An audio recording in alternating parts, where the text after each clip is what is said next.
ஈரானோட attack இப்ப எல்லை கடந்து சவுதி அரேபிய நாடுகளில் இருக்கிற அமெரிக்க ராணுவ தளங்கள் மேல ஈரான் அட்டாக் ஆரம்பிச்சிருக்கு. அதனால தான் இப்ப சவுதி நாடுகள் ரொம்ப அதிகமா பாதிக்கப்படுது.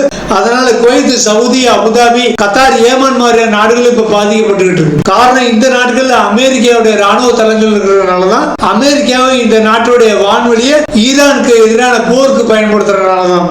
அதனால இந்த சவுதி அரேபியா, ஐக்கிய அரபு அமீரகம் போன்ற நாடுகள் நடக்கிற சம்பவங்கள் பார்க்கும்போது நம்ம இந்தியாவில் இருக்கிற இஸ்லாமிய சகோதரர்கள் கண்டிப்பா சந்தோஷப்படணும். ஏன்னா இந்த யுத்தங்கள் நம்ம ஊர்ல நடந்த என்ன ஆகுறது, அப்படி ஒரு ஆபத்து ஏற்கனவே நம்ம ஆபரேஷன் சிந்துரா நேரத்துல நடந்தது. அந்த நேரத்துல பாகிஸ்தானால நம்ம மேல வான்வெளி தாக்குதல் 3 டயர் அட்டாக் ஒண்ணுமே நடத்த முடியல.